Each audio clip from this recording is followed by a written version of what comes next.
హస్తప్రయోగం అలవాటు ఉన్న వ్యక్తి గనుక పెళ్లి చేసుకుంటే పెళ్ళైన తర్వాత భార్యను సంతృప్తిపరచగలరా అని ప్రశ్న అడుగుతున్నారు.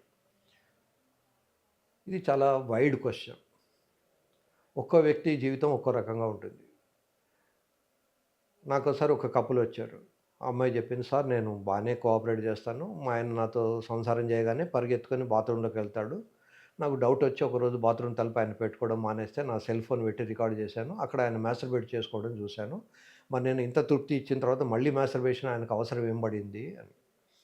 దానికి జవాబు ఏంటంటే, ఆయన కొన్ని డికేడ్స్ కొద్దీ మాస్టర్బేషన్‌కి అలవాటు పడిపోయాడు. సో, ఆయనకు అందులోనే ఒక ప్లెజర్ ఉంటుంది. సో, ఎవరికి ఏది అలవాటు ఉంటే అది ఉంటుంది. ఫర్ ఎగ్జాంపుల్ ఒక ఇంట్లో ఉప్పు ఎక్కువ తినే అలవాటు ఉందనుకోండి. ఇంటింటికి 10 ఉప్పు ఎక్కువేసుకొనే తింటారు. మనకు ఏమనిపిస్తుంది, అబ్బా! ఇంత ఉప్పు ఎలా తింటారు అనుకుంటాం. అలాగే కొందరు ముఖ్యంగా గుజరాత్‌కి వెళ్తే మనం చూడొచ్చు. వాళ్ళు పప్పులోను, మిగతా అన్ని కూరలలోనూ షుగర్ ఏస్తారు. ఇదేంటి వీళ్ళు బెండకాయలో కూడా షుగర్ ఏసుకున్నారు. ఇది ఎలా తింటారు అని మనం అనుకుంటాం. కానీ వాళ్ళకది హ్యాబిట్. అలాగే ఎవరికి ఏది అలవాటైతే దాంట్లోనే మజా ఉంటుంది. యాస్ సచ్ మాస్టర్బేషన్ అనేది ఒక చిన్న ఎగ్జాంపుల్ చెప్తాను. గేదెకు దూడ చనిపోతే ఒక బొమ్మ పెట్టి పాలు పిండుతాం. అప్పుడు గేదె 20 లీటర్లు ఇయ్యాల్సింది 2, 3 లీటర్లు ఇచ్చి 2, 3 నెలల్లో ఆపేస్తుంది. ఎందుకు? అంటే ఆ దూడ నుంచి రావాల్సినటువంటి స్టిమ్యులస్ లేదు. ఇప్పుడు సంసారం చేసినప్పుడు కూడా అమ్మాయి తగిలినప్పుడు, అమ్మాయి మాట్లాడినప్పుడు వచ్చే ప్లెజరు ఊహించుకొని చేసినప్పుడు ఉండదు. ఊహించుకోవడాన్ని ఫ్యాంటసీ అంటారు. మాస్టర్బేషన్‌లో మెజారిటీ ఆఫ్ ది పీపుల్ ఏదో ఒక అమ్మాయిని ఊహించుకొని వాళ్ళు జరుపుకుంటారు. ఎందుకు మాస్టర్బేట్ చేస్తారు?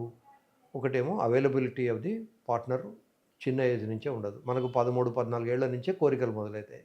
కానీ ఆ 13, 14 ఏళ్లకు ఎవరు దొరకరు. రెండోది బయటకు ఒకవేళ డబ్బులుండి వెళ్తే ప్రాస్టిట్యూట్స్ వాళ్ళ వల్ల రోగాలు వస్తాయి. అందుకొరకు కూడా చాలామంది ఇష్టపడరు. కనుక దీనికి ఆల్టర్‌నేటివ్‌గా మాస్టర్బేషన్ చేసుకుంటుంటారు. తర్వాత హాస్టల్‌లో ఉన్నప్పుడు సీనియర్స్ వీళ్ళకి మాస్టర్బేషన్ నేర్పుతారు. ఇలాంటి కొన్ని సంఘటనల వాళ్ళు మాస్టర్బేషన్‌కి వాళ్ళు అడ్జస్ట్ అయిపోతారు. ఈ మాస్టర్బేషన్ ఓసారో, 2 సార్లో చేస్తే తప్పులేదు గానీ, అదే పిచ్చిగా చేస్తుంటే దాన్ని ఓసీడీ అంటారు. Obsessive compulsive disorder. ఆ ఓసీడీ గనుక డెవలప్ అయితే వాడు చదువు మానేసుకొని పొద్దుందాకా ఇవేవి మాస్టర్బేట్ చేసుకుంటూనే కూర్చుంటాడు. మాస్టర్బేషన్‌లో కూడా సెక్స్‌లో చేసినట్టే అలసిపోతారు, చెమటలొస్తాయి, నిద్ర వస్తూ ఉంటుంది. కనుక చదువుకోవడానికి ఇబ్బంది ఉంటుంది.